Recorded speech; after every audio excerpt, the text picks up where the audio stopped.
السلام عليكم. ازيكم يا حبايبي؟ عاملين ايه؟ اخباركم ايه؟ صباح السعاده، صباح الهنا. من زمان ما شاركتكوش وصفات من البيت الفلاحي. قلت النهارده بقى اعمل شويه رقاق فلاحي على اصول. والله ما هتلاقوهم عند حد تاني.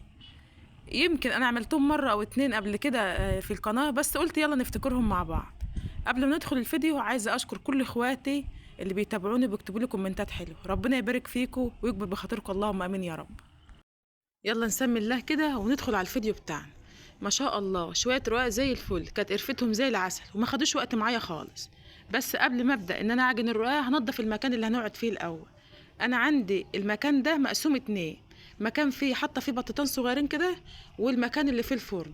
فهروق الدنيا الاول وبعدين ندخل نعجنه بقى.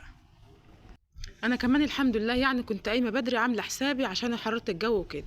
كان عندي كمان الطواجن دي اللي بحلف فيها، كان لازم اغسلها واشيلها ان شاء الله لو لنا عمر للسنه الجديده ان شاء الله.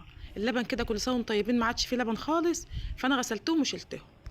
يلا بقى ندخل الدقيق كويس. ما شاء الله اللهم بارك، انا معايا كميه محترمه، انا بعمل كميه حلوه واشيل منها في الفريزر يا جماعه. انا كنت عامله حسابي من بالليل ومطلعه كيس لبن وحطاه على رف التلاجة. انت تشوفيه تقولي هو متجمد، لكن هو الحمد لله كان فاكك وزي الفل ما شاء الله. ونفس الحكايه كيس قشطه، كان كل ما يتوفر عندي كنت بشيل منها، بفرز منه لان انا بحتاجها دايما في الصيف. بعمل الحاجه الطريه لاولادي يعني. هما بيحبوا الرقاق زي اي عيال يعني، بيحبوا السندوتشات. طالما في حاجه طريه وكده خلاص يعملوا سندوتشات الدنيا زي الفل. بدخلها بقى في القرص، رقاقتين، فطرتين، يعني اللي يطلبوه. ما شاء الله اللبن فاكك وزي الفل. هبدأ ازوده شوية مية بقى عشان يعمل معايا عرق وانا بفرد الرقاق. يلا بقى ننزل بكمية الدقيق اللي معانا. وزي ما قلت لك، عايزة تاخدي معجنات نتيجتها حلوة اعجنيها على قد ما تقدري، اخدميها كويس في العجين. ما شاء الله انا معايا كمية دقيق زي الفل. كل الدقيق اختفى وعجنتها كويس. وعشان انا يعني هخبز لوحدي، فانا هخليها طرية شوية. العجينة ما شاء الله زي الملبن في ايدي، بس انا هديها نسبة طراوة شوية عشان تساعد معايا في الفرد. الدنيا حر يا جماعة والناس مش متحملة. رش الدقيق على الصينية بقى اللي هقطع عليها. قطعيها بالحجم اللي يعجبك، عايزاها صغيرة براحتك، عايزاها كبيرة براحتك. خلينا في المتوسط، خير الامور الوسط.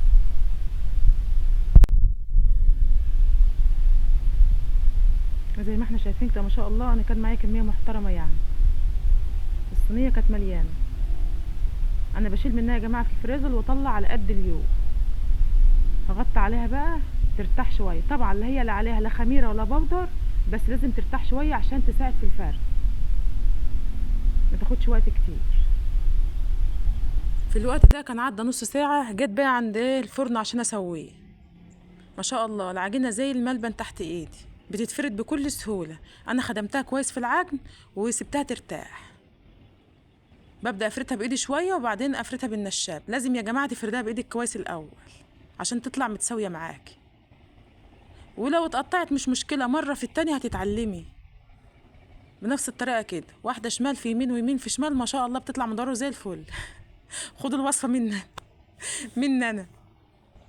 وانت بتفرديها حاولي تركزي شوية على الاحرف، لكن اللي في النص دي بتتفرد معاكي وانت شايلها على ايدك بنفس الطريقة كده. مرة في مرة هتلاقي طريقة الرحة دي سهلة خالص، هتتعودي عليها وتطلع معاكي ناجحة كمان.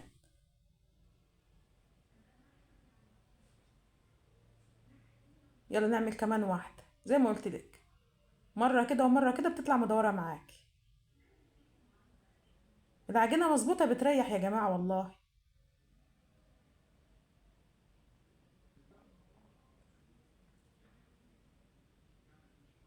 شيلها على ايدك ما تخافيش منها. اكيد كلنا يعني ما كناش متعلمين، مرة في مرة اتعودنا. يلا نعمل كمان واحدة نفس الطريقة. بنفردها الاول شوية بايدنا وبعدين نشوف النشاب.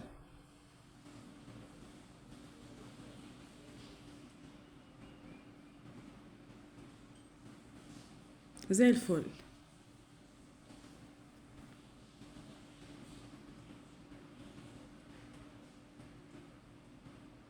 شايفين انا بركز قوي على الحروف يا جماعه، اللي في النص دي بتتفرد معايا وانا شايلاها على ايدي.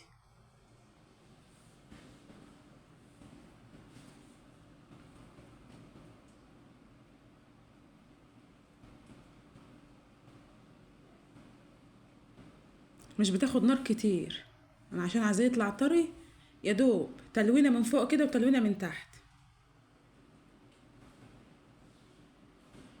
ما شاء الله اللهم بارك، زي الفل. جربي طريقتي كده في الرقاق وانت مش هتندمي. انا بحط له قشطه بتخليها طريه يا جماعه، ما بدخلهوش زيت، الزيت بينشفه. يلا نكمل الكميه كلها بقى، دي اخر واحده كانت فاضله، كنت بصورها معاكم. بنفس الطريقه اللي عملت بيها الباقي هعمل دي. افرت على ايدي شويه وبعدين بالنشابه.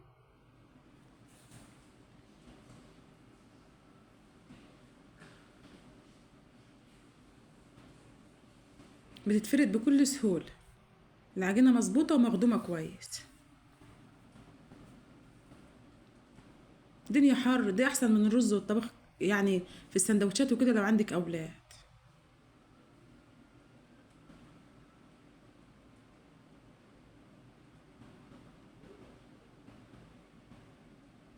ان شاء الله خلصنا، ما خدوش وقت خالص. كل الكميه دي ما خدتش وقت معايا، مع اني بعمل لوحدي، بس الحمد لله كان ربنا معايني يعني، وميسر امر خالص الحمد لله. زي الفل. وكمان شوية بتنجان معاه. ما هي خلاص احنا كده هنعمل اكل نواشف يعني جنبه. طالع زي الفل وطري ازاي، تلميها وتفردها براحتك. شوية رقاق زي العسل، تاكلي بقى جنبه بطيخ، جبنة. والله لو جبنة بس وطماطم أحسن من أي حاجة. أنا كنت حدقت البتنجان وعملت بطيخ وعسل وسلطة، يعني الموجود في البيت، ما كناش لسه فطرنا منه. والباقي بقى على ما برد كده فرزته كويس وشيلته على قد الكمية اللي أنا هحتاجها. مش بياخد وقت، في يعني تطلعيه ياخد 5 دقايق بالظبط، وتلاقي كأنك لسه خبزاه طازة وفريش. لو انت وصلت معايا لحد هنا ما تنسونيش باللايك والشير واشتراك يا جماعة، واشوفكم على خير في فيديو جديد، والسلام عليكم ورحمة الله وبركاته.